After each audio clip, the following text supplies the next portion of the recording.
نقابة الفنانين فرع ديقار بالتعاون مع غرفة التجارة الناصرية تقيم حفلا استذكاريا للفنان الراحل جاسم الخضير العبيدي. خير ما نبدأ به احتفالنا هذا آيات بينات من الذكر الحكيم يتلوها على مسامعنا المقرئ علي حسين الخير. أعوذ بالله من الشيطان الرجيم.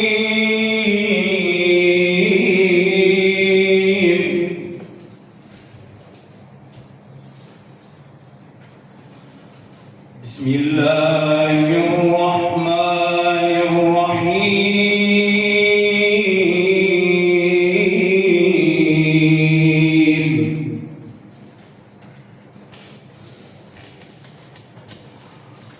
ولله ملك السماوات والأرض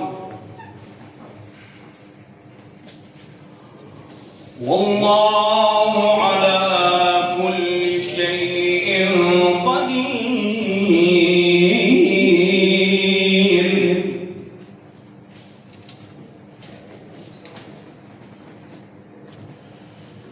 إن في خلق السماوات والأرض واختلاف الليل والنهار لآيات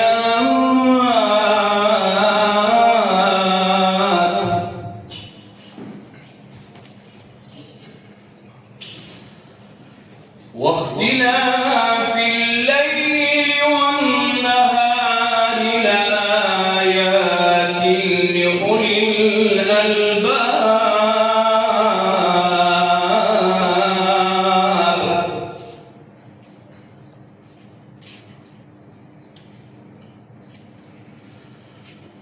الذين يذكرون الله قياما وقعودا وعلى جنوبهم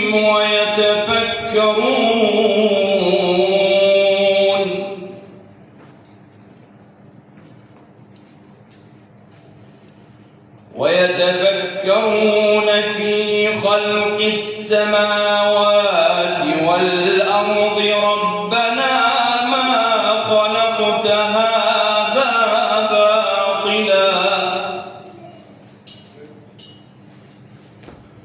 ربنا ما خلقت هذا باطلا سبحانك فقنا عذاب النار.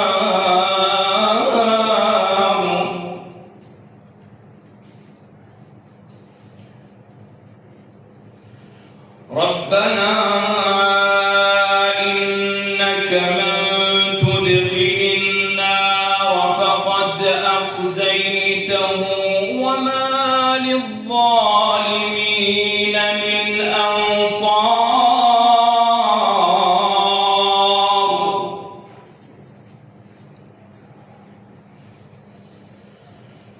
ربنا إننا سمعنا مناديا ينادي للإيمان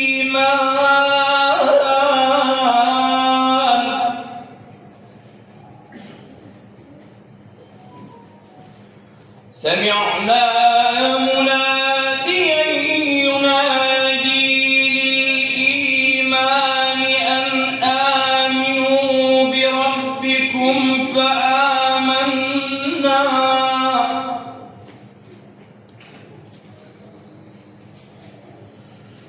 ربنا فاغفر لنا ذنوبنا وكفر عنا سيئاتنا وتوفنا مع الأبرار.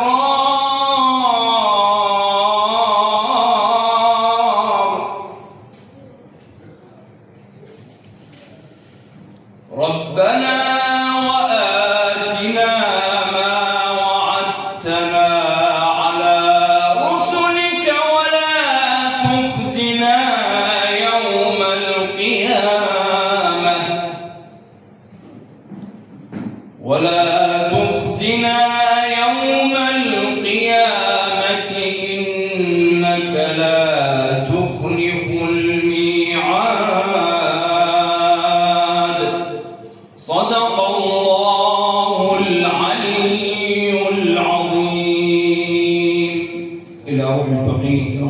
الله من قرأ الفاتحة مسبوقة بالصلاة على محمد وآل محمد.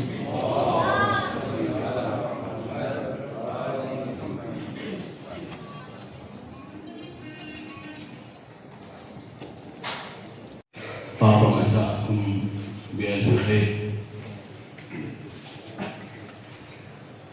الأرض تحتضن من جديد قامة فنية لها حضورها الفني والإبداعي. منذ نعومة أظافره أصبح نجم ساطع في سماء الجمال والإبداع، أثر موهبته وملكته الفنية إنه الفنان الراحل جاسم خضير العبيدي. الموت حق علينا جميعا، وللموت جلال أيها الباقون. إنه لنا بعدكم انتظار في محطات قد تطول وقد تقصر، والعمر ماض والأيام حفلى والقدر محتوم. لقد أبكرت في رحيلك غصة في الحلق التي تحرق القلب، وانحسارا من زمن الرفقة والجمال. لقد رحلت عن الدنيا وأنت ذاهب فيها، فهنيئا لي إنني عرفتك.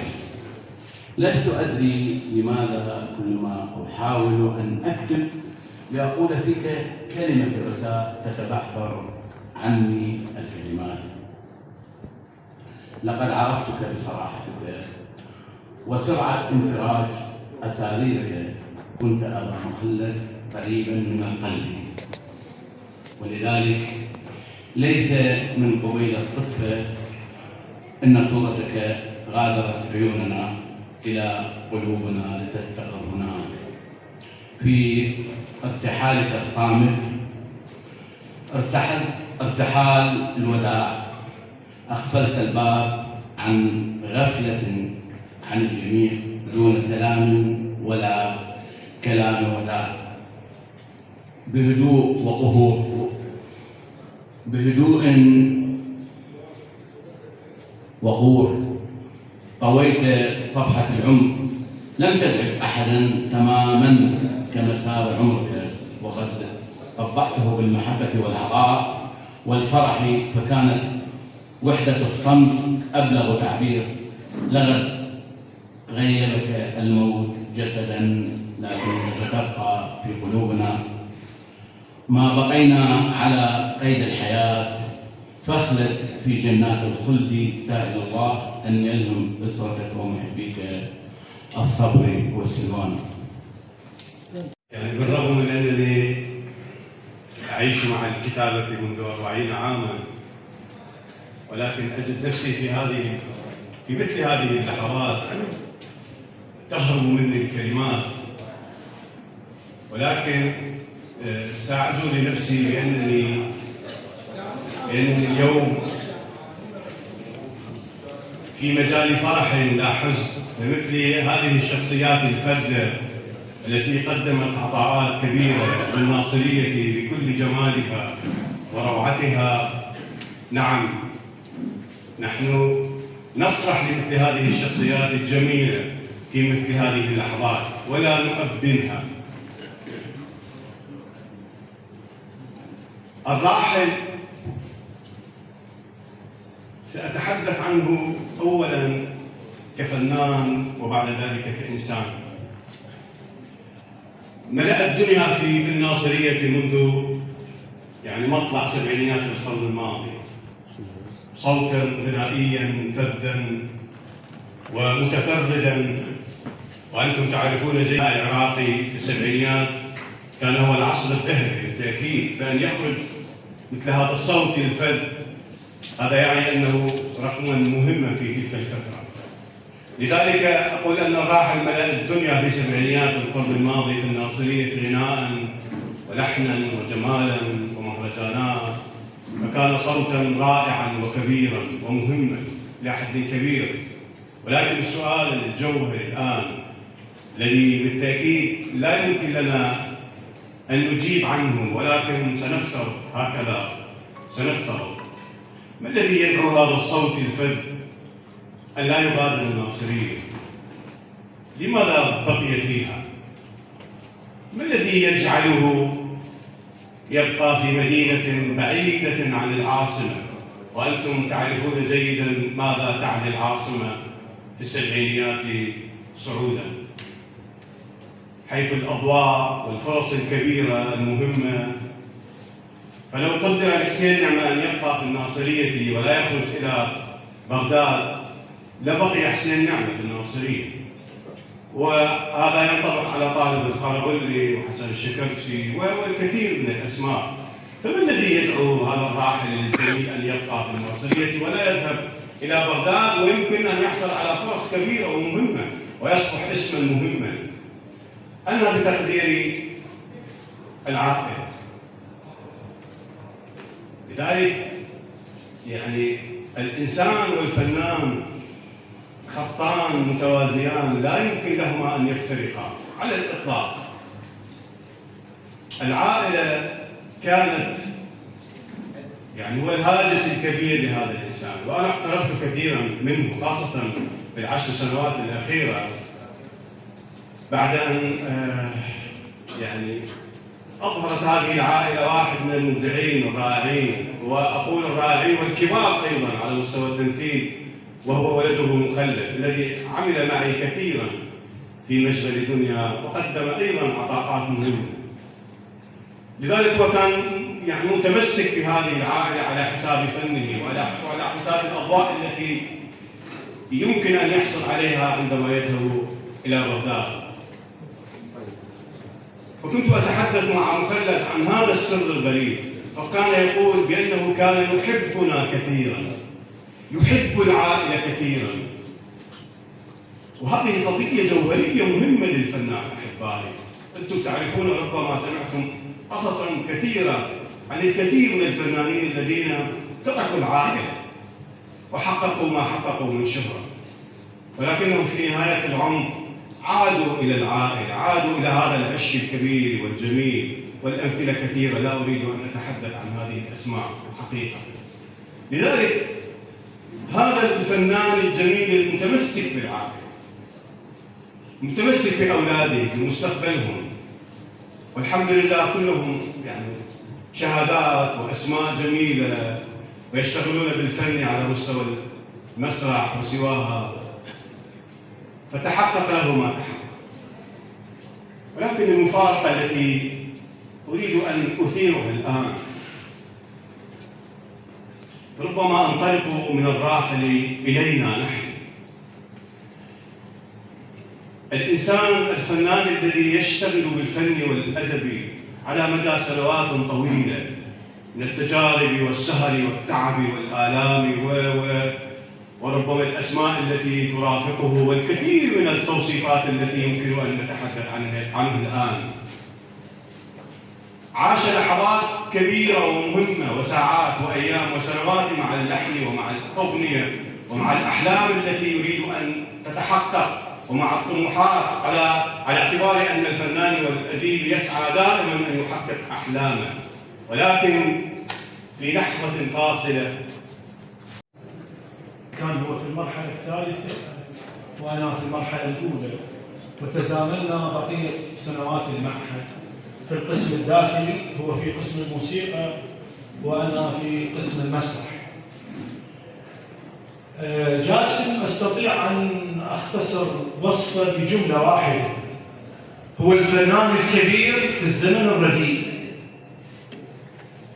فنان كبير أولاً هو لأنه درس الموسيقى والغناء بشكل أكاديمي على يد خيرة أساتذة معهد الفنون الجميلة في البصرة، وكان هناك أسماء مهمة كانت تدرس في قسم الموسيقى، وكان من الطلبة يعني البارزين خاصة في الجوانب العملية سواء في ميدان العزف أو في ميدان الغناء. وثانياً جاسم يتكئ على إرث موسيقي وغنائي كبير، يعني بدءاً من بلاد سومر وانتهاءً بالمغنين والملحنين وشعراء الأغنية الذين رفعوا من مجد الأغنية العراقية في عقدي السبعينيات والثمانينيات. والخصلة الثالثة في جاسم العبيدي هي اجتماعيته وأريحيته، ولكن هذه الاجتماعية والأريحية لم تكن تثلم من شخصيته كفنان.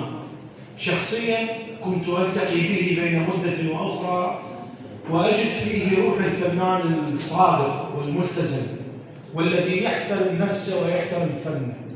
وكان للأسف يعني كثير من الفنانين لا يحترمون أنفسهم ولا يحترمون فنهم. جاسم كان يختلف عن هؤلاء الفنانين وأضعهم بين مزدوجين. الزمن الرديء لأن جاسم ظهر في أواخر السبعينيات وفي بداية الثمانينيات. وفي الثمانينيات أمامك ثلاثة خيارات. الخيار الأول أن تغني للقائد الضرورة، والخيار الثاني أن تصمت، والخيار الثالث أن تهاجر. وجاسم كان واحد من الفنانين الذين حاولوا قدر الإمكان أن يتحاشوا الوقوع في شرك ما يسمى آنذاك بالأغنية الوطنية. عقد الثمانينيات سادت فيه الأغنية الوطنية والتعبوية والتي تمجد الحرب وما إلى ذلك. وعندما دخلنا إلى عقد التسعينيات بدأت الظاهرة الدينية بدءا من الحملة الإيمانية سيئة الصيت ومرورا ببروز الإسلام السياسي كواجهة في كثير من البلدان ومنها العراق. والطامة الكبرى حدثت بعد 2003 عندما اجتاحتنا ظاهرة دينية عمياء حجمت كل مساحات الفرح وكل مساحات الجمال وكل مساحات الموسيقى وكل مساحات الغناء. وبالتالي فقد دفن جاسم في حياته قبل أن يدفن في مماته. ولكن عزاءنا الكبير أن جاسم قد ترك إرثا اجتماعيا وفنيا مهما، فهو لم ينجرف مثل الكثيرين الذين انجرفوا وقدموا عطاءات للأسف الشديد كانت تناصر الدكتاتورية. والإرث الثاني هو أنه ترك ولدا بارا به وهو الفنان الشاب مخلد الذي شخصيا كنت قد توقعت له مستقبلا كبيرا في ميدان التمثيل، وهو بالفعل يخطو خطوات واثقة سواء في ميدان المسرح أو الدراما التلفزيونية أو السينما. وبالتالي أعتقد أن حياة جاسم الحقيقية قد بدأت الآن بعد موته. فها نحن اليوم نجتمع من أجل استذكاره أولا، وها نحن نبشر بوريثه الشرعي مخلد العبيدي من أجل أن يحمل رسالة الفن الحقيقية. عسى أن تكون السنوات القادمة لا تنتمي إلى الزمن الرديء، فنحن كفنانين ما زلنا نقاوم رداءة الزمن، وما زلنا نحاول أن نوسع مساحة الفرح، وما زلنا نحاول أن نقاوم ثقافيا وفنيا عبر الاحتفاء بهذه الرموز الإبداعية التي في واقع الحال هي وجه المدينة المشرق. شكرا لنقابة الفنانين على هذه المبادرة، ونأمل أن تتبعها مبادرات أخرى لرموز فنية وثقافية محترمة في مدينة الناصرية. وكلنا أمل بجيل الشباب الذي بالتأكيد سيكونون ورثة حقيقيين لما قدمه رواد هذه المدينة من فنانين ومثقفين وأدباء وحتى سياسيين وطنيين حقيقيين. شكرا جزيلا لكم. الأخوة الحضور الأفاضل، السلام عليكم ورحمة الله وبركاته. عند الحديث عن المرحوم الفنان جاسم الخضير لا بد أن أشير إلى أن الفنان كان جاري لعشرات السنين بمنطقة الشرقية في الناصرية. حيث ارتبطت به وبعائلته بأطيب علاقات الجورة والأخوة الصادقة، وكنا نلعب ونمرح سوية في تلك المنطقة وبشارع الحبوب، ولم نزل صبيانا، لينتهي بنا المطاف في بيت والدي المرحوم الحاج هادي أو بيت المرحوم خضير عبد، وكأننا في عائلة واحدة. وقد افترقنا نحن الاثنين عندما ذهبت أنا لدراسة الموسيقى في معهد الفنون الجميلة ببغداد سنة 1972. وبعدها بسنوات قليلة ذهب المرحوم جاسم إلى محافظة البصرة ليدرس الموسيقى أيضا، وقد التقينا ثانية في قسم النشاط المدرسي في الناصرية، وتحديدا في شعبة الموسيقى، لنواصل إن للفنان المرحوم جاسم علاقات طيبة مع زملائه في قسم النشاط المدرسي، ولم أشاهد أو أسمع يوما أنه تخاصم مع أحد من زملائه أو تدخل بما لا يعنيه، بل كان إنسانا مؤدبا. وإذا ما أردت أن أتحدث عن إبداع الفنان المرحوم جاسم، فإنني يجب أن أتحدث بميزان الحق والإنصاف.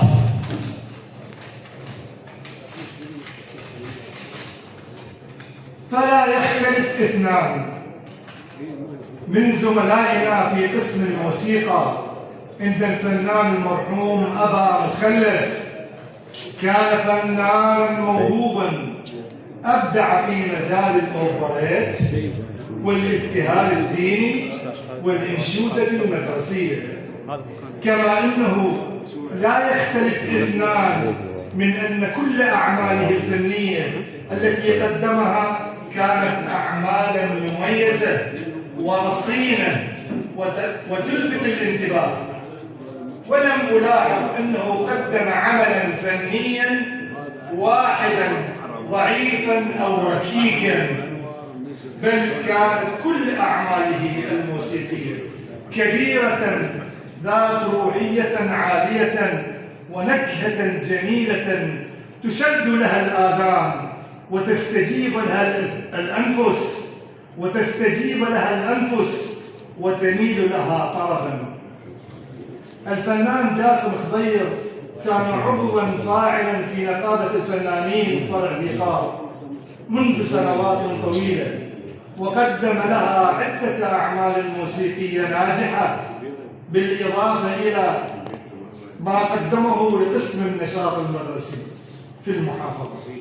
وبهذا قد خسرت نقابة الفنانين واحدا من مبدعيها من الصعب تعويضه، ولكنها إرادة الله فلا راد إلى حكم الله وقدره، داعيا الباري جلت قدرته أن يتغمد الفقيد بواسع رحمته ويدخله فسيح جنانه، وأن يلهم عائلته وأولاده وذويه ومحبيه الصبر والسلوان، وأن يجنب أخواني الحضور كل مكروه. والسلام عليكم ورحمة الله وبركاته. الذي خالد الغرغولي قامت له إقامة فرعين فرع الإقار حفلا فنيا كبيرا، وشارك فيه الكبير أبا مخلد بأغنية جميلة كانت يا خوخ يا زلالة، حقيقة كانت تحفة الأمسية. وبالتالي حتى كان الطالب الذي لا يقول شيء إلا في محله، ما يومدح أحد دون ما يكون مستحقا، ويقول الكلمة في عين من يقول. قال كلاما جميلا بحق جاسم. نسمعها؟ خلينا نسمع جواب. قبل 4 شهور الناصرية سووا الاحتفالية، فغنوها فرقة الناصرية اسفتها وغناها شخص من الناصرية، بس هذا الشخص أبكاني. حبيت له. وغنى الأغنية أخوه لازم. والله هيك إحساس فرق واختلف. كان يغني ويبكي بكاء. قلت لي أنا لأول مرة أسمع الأغنية كان ملحنها بس ما أعرف بيها، هسه لأول مرة أسمعها ملحنها. والله حبيت. يعني الإحساس اللي غنيته به لا يمكن أن يوصف إطلاقا، لأنها الإحساس إحساس جميل.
طبعا وددت أن أقول شيء خاص في ذكرى أبو خالد، ولكن للأسف هي الإدارية كلفتني بقراءة نعيم عبد النعيم. مع ذلك أقول شيء بسيط. كم كان أبو مخلد بحاجة إلى هذا الاحتفال في حياته، وكم كان بحاجة إلى كلمات الجميع اللي سمعناها اليوم، الأستاذ الزيدي والأستاذ العراف والآخرين. للأسف أبو مخلد ما سمع هذا الكلام في حياته.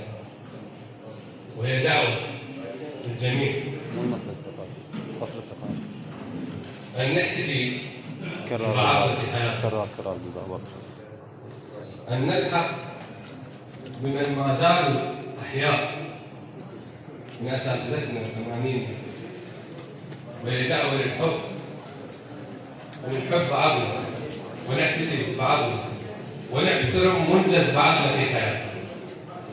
وهذه نقابتكم موجودة وفقركم موجود. إذا الموضوع يتطلب جهاز صوت وكراسي وقاعة هذه موجودة. خلينا نحتفي في بعضنا في حياتنا إن شاء الله.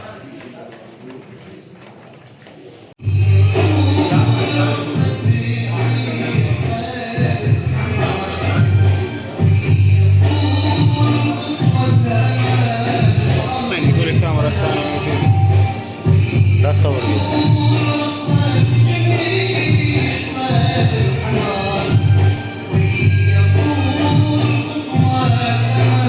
ارجع شوي.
خليها بدأ الكاميرا خليها بدأ.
الناصرية إنها مدينة تصر على الاستذكار، استذكار كل العلامات المضيئة من الأجيال السابقة والأجيال المعطاءة في ساحات الأدب والفن والمسرح والجمال والحياة.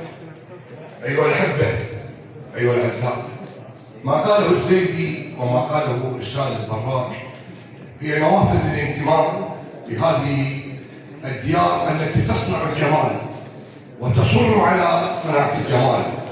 فمثل ما قال الإخوان الأعزاء إنها نوافذ مسرة عندما تستذكر هذه العلامة المضيئة في الديار، وهنالك محطات ربما للوجع، للاستذكار، للجمال الذي صنعه الراحلون. من بصمات الشعر الجميلة قال مرة شاعر الناصرية المتألق الكبير حازم رشد التميمي: ما بال الثغار تشكو الهم والوجع حين استفاقت ونعى الراحلين نعى، في كل يوم لها خل تودعه وتحيله فوق حيطان لها رقع. أيها الأحبة، أيها الأعزاء، وقال مرة أحد الذين بصموا أوجاعهم في الفراق والحرقة في الوداع كلمات راقية جدا عزفت: ولا أن رحلت فكلنا في رحلة ونهاية الترحال حتما آتية، واها لهذا العمر فهو قصيدة مكسورة في وزنها والقافية. أستميحكم عذرا لأشرع أمام حضراتكم الجميلة نافذة من نوافذ الوجع. طيورنا توارت رحلت بصمت، هلفها الألم تاركة نوافذ للوجع وطقوس للحزن واللوعة والحرمان. طوقتنا بنصيب من فراق وأغنيات للوجع والآه والفقدان. من يغلق نوافذ أحزاننا؟ من يمنحنا نكهة للانتظار؟ من يعزف على أوتار الشوق والحنان؟ طيورنا التي توارت بصمت، لكنها قبل أن تغادر لوحت في آلامها وإشجانها. كانت مصابة بإنفلونزا الفقر والقحط والنسيان. ربما يفاجئنا الموت بالرحيل المبكر أسفا، ربما بخذلان أية جبانة اختاروا فناموا. هم ناموا بعيدا فاستراحوا، وأوجاعنا تكابدها الأوهام. نشيدنا نطلقه حزينا، نطلقه وتموت الأذعان. ستراني مهوسا أجرع نافذتي وأردد بقايا الأحزان. أزقة تسائلني تبحث عن أشواقها، وليال ما عادت تجمع سمارها، وصحبة ضيعها العنوان.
كلمة أسرة الفقيد يتفضل بإلقائها الفنان المبدع مخلد الأولي.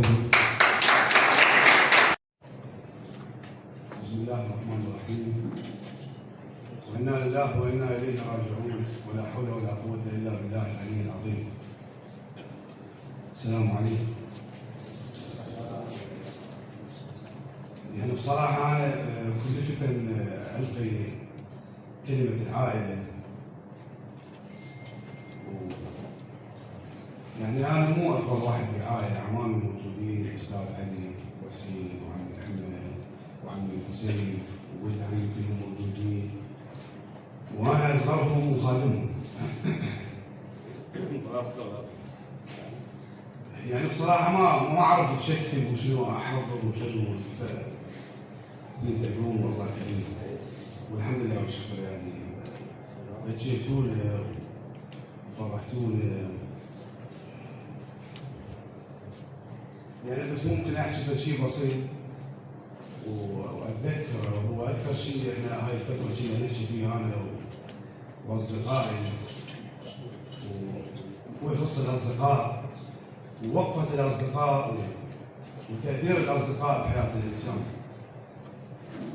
يعني أعتقد الصديق هو أهم من الأخ ومن الأب ومن الأم.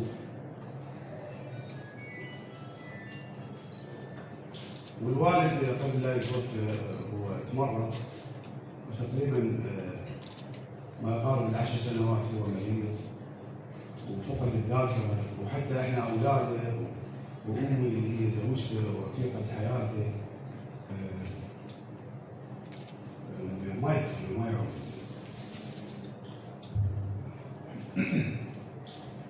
بس ما ننسى أصدقائه وما ننسى أسماء مهمة بحياته، ودائما هو إذا مو بشكل يومي فهو بين يوم ويوم هو يردد ونشوفه ويطلب من عندنا إنه نوديه له.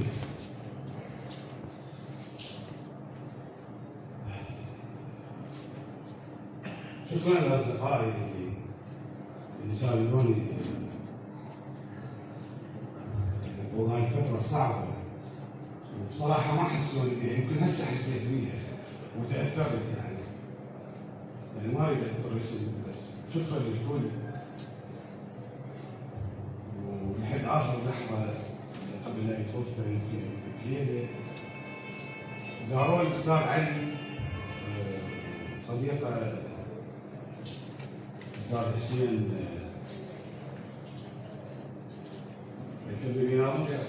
حسين شرهان، ما ادري ما شفته انا، ما اعتقد موجود. لزم ايده وهو الوحيد اللي ذكره وبكي. فشكرا لكم وشكرا لوفائكم وشكرا لموقفكم، شكرا لنقابتنا، النقابه اللي ننتمي لها ونقدم لها كل فن وكل عطائنا، المتمثله الاستاذ الكبير وابونا وحبيبنا وصديقنا الاستاذ علي عبد العزيز ابو مصطفى الكبير وكل الاخوان الموجودين في النقابه والاساتذه. شكر كبير للابناء الناصريه الوصلاء اللي ما نسوا جاسم الضير. اتمنى لكم الصحه والسلامه وطولة العمر، ويا ربي ما تشوفون اي مكروه باحبابكم او اهلكم وناسكم واصدقائكم. وبالتالي هو الموت حق علينا كلنا وما حد يعرفه باي لحظه ممكن يفارق الحياه. شكرا لكم جزيلا وممنون.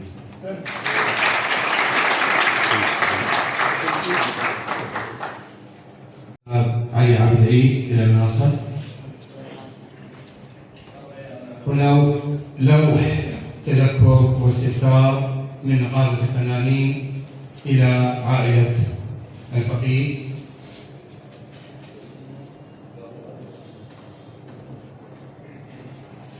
أنا أدعو الأخ أستاذ الضير وأزهر، لأن كنت في الكواليس اليوم هو أستاذ رعد حقيقة نظموا القاعة أحمد، يعني هم أخواني من النقابة أستاذ الضير، والنقابة ما ترتقي إلا بوجود أبنائها. بس أنا يعني عندي غصة داخل القلب، أقول الموسيقيين بس 3 4 انا حتى على الموسيقيين بس احنا 3 4 موجودين وهم 56 67 موسيقي. بالمكافآت يلهثون على المكافآت، لكن شخص عمل وياهم في مجال الموسيقى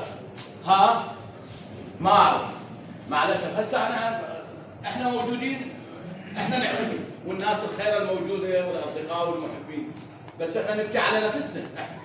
باكر من نموت يا اللي وقفنا. وين مخلد؟ بارك فيك ابو مصطفى، بارك فيك اعضاء النقابه.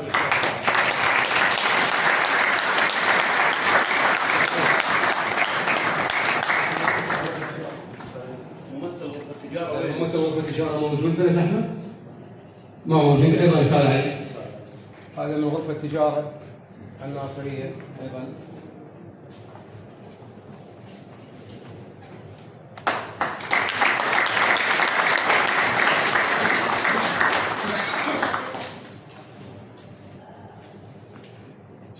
مو غريبه عليك المواقف. شكرا لنقابتنا الرائعه لكثير من المواقف. شكرا لكم احبتي حضوركم هذا اليوم الجميل اللي حقيقه عطر المكان. نتمنى لكم الخير والموفقيه، ودائما نستذكر زملائنا السابقين، نستذكر كل اللحظات الجميله التي مرت. شكرا لكم، دامت اوقاتكم بخير والسلام عليكم.